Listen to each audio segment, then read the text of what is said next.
Bonjour à vous, j'espère que vous allez bien. La Côte d'Ivoire n'est pas un pays que l'on présente en Afrique et partout dans le monde entier. Grâce à son agriculture, sa culture, ses stars, etc., le pays a su se faire remarquer partout dans le monde. Mais que savez-vous vraiment sur la Côte d'Ivoire? Je vous présente aujourd'hui 10 choses importantes à savoir sur ce pays. Croyez-moi, des surprises vous attendent. Avant de continuer, faites une pause et abonnez-vous à la chaîne et retrouvez-nous chaque samedi soir. Musique d'intro et on y va.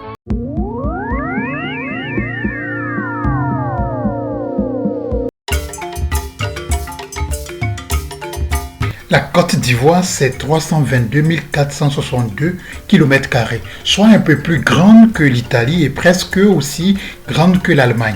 La dénomination Côte d'Ivoire est la traduction en français du nom portugais Costa do Marfim, donné au XVIIIe siècle par les commerçants navigateurs portugais qui cherchaient la route de l'Inde. À l'acquisition de son indépendance, le 7 août 1960, sous la houlette de feu Félix Houphouët-Boigny, pour son nom, le pays a hésité entre Eburnia et Côte d'Ivoire. Pour les partisans d'Eburnia, Côte d'Ivoire renvoie à un nom colonial, alors que Eburnia est un nom du terroir qui désigne la partie forestière du pays. Aujourd'hui encore, vous entendrez souvent terre d'Eburnie pour désigner la Côte d'Ivoire. L'économie de la Côte d'Ivoire est la troisième plus importante de l'Afrique de l'Ouest, après le Nigeria et le Ghana, mais la plus importante en termes de PIB par habitant, c'est-à-dire ce que gagne en moyenne un Ivoirien par rapport aux autres nationalités de la sous-région ouest-africaine. Dans la zone monétaire UEMOA, qu'elle partage avec 7 autres pays qui utilisent le franc CFA, l'économie ivoirienne représente 40% du total de l'économie de cette zone monétaire. Et la Côte d'Ivoire est le seul pays de cette zone monétaire ayant une balance commerciale excédentaire, c'est-à-dire que le pays exporte beaucoup plus qu'elle n'importe. Et cela grâce, comme nous le verrons, à une performance agricole exceptionnelle.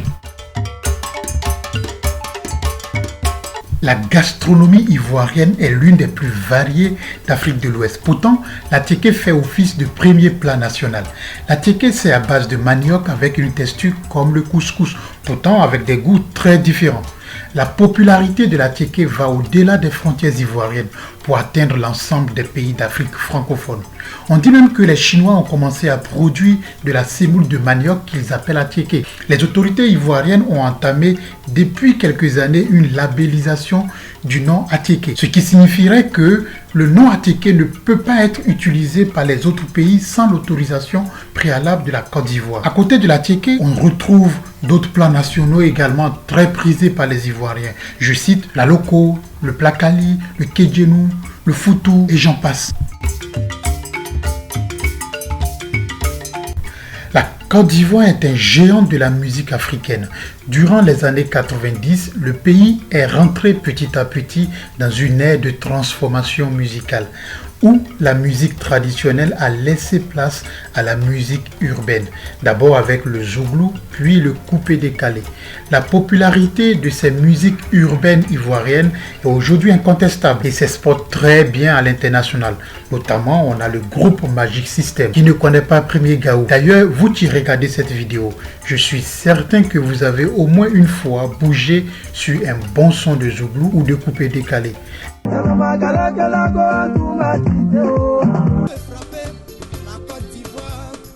La musique ivoirienne a également produit des mégastars de reggae que sont Alpha Blondy et Tikenja. Aujourd'hui, il est communément admis qu'Abidjan est l'une des principales capitales africaines de la musique.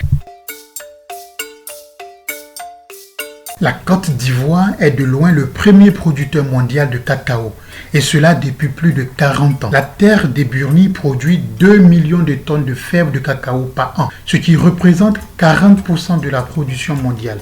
Toutefois, le pays du cacao ne transforme qu'environ 25% de sa production. L'ambition est de porter ce taux à 50% d'ici 2025. Depuis 2017, la Côte d'Ivoire est devenue le premier producteur mondial de noix de cajou. On appelle ça aussi anacarde.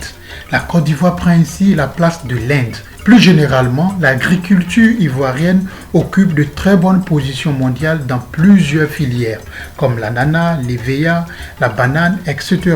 D'ailleurs, le credo économique du pays est le succès de ce pays repose sur l'agriculture. La Côte d'Ivoire, c'est 25 millions d'habitants, dont près de 20% résident dans la seule ville d'Abidjan. On distingue 4 grands groupes ethniques en Côte d'Ivoire.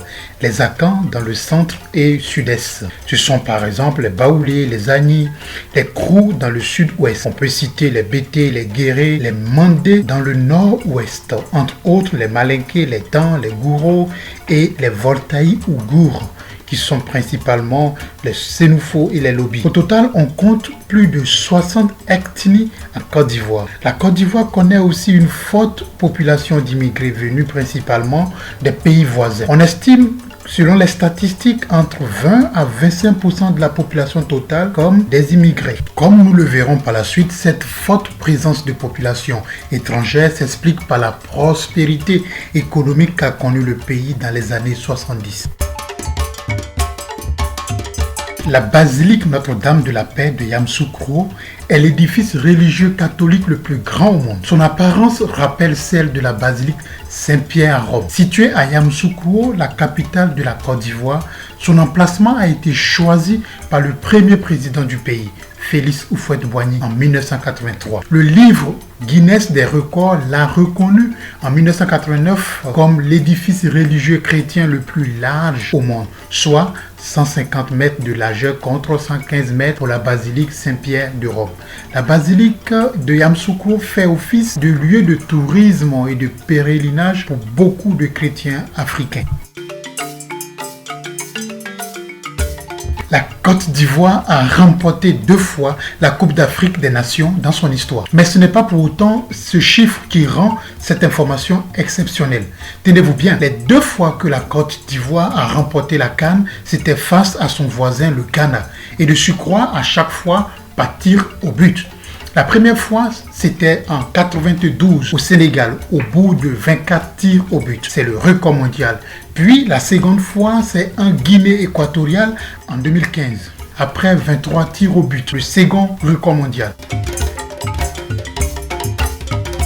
La Côte d'Ivoire a connu à son indépendance une période de forte croissance économique et de stabilité politique, qu'on a communément appelé le miracle ivoirien. Cette croissance était principalement basée sur le cacao et le café, dont le pays en était le premier producteur mondial. C'est toujours le cas pour le cacao. À cette époque de ce boom économique, l'Ivoirien moyen avait un niveau de vie similaire au Sud-Coréen et la Côte d'Ivoire faisait d'office des exemples de réussite économique partout en Afrique. L'essentiel des infrastructures économiques du pays fut construit à cette époque. L'emblématique quartier du plateau à Abidjan est le fruit du miracle ivoirien.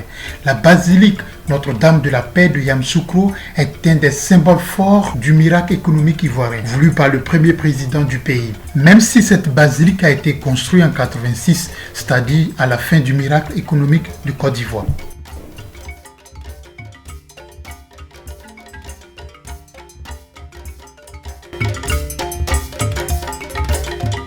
Nous terminons cette présentation des 10 choses à savoir sur la Côte d'Ivoire par une note plus ou moins triste. En effet, le 24 décembre 1999, la Côte d'Ivoire connaît une fin de 40 ans de stabilité politique et économique en raison d'un coup d'État sur le président Henri Konan Bédié. Puis, le 19 septembre 2002 va marquer fortement cette désillusion de stabilité. En effet, un autre coup d'État manqué contre le président Laurent Gbagbo va se transformer en rébellion. Et cette rébellion va couper le pays en 2 pendant 8 ans. Les élections présidentielles qui seront organisées en octobre 2010, censées ramener la paix, va plonger davantage le pays dans une période sombre de crise post-électorale. De novembre 2010 à avril 2011, une guerre civile va éclater et faire plus de 3000 morts. Plus récemment, les élections présidentielles ont aussi causé une centaine de morts. C'est bien dommage que pour les Ivoiriens, les élections présidentielles soient synonymes de violence et de guerre. Ce beau pays a besoin de stabilité pour continuer à rayonner et faire rayonner toute l'Afrique de l'Ouest. C'est fini pour aujourd'hui. Si vous avez aimé la vidéo, alors faites-le savoir par un pouce bleu. Laissez votre avis en commentaire. Par exemple, si vous souhaitez que j'aborde un sujet en particulier, dites-le en commentaire. On se retrouve le samedi prochain. Au revoir.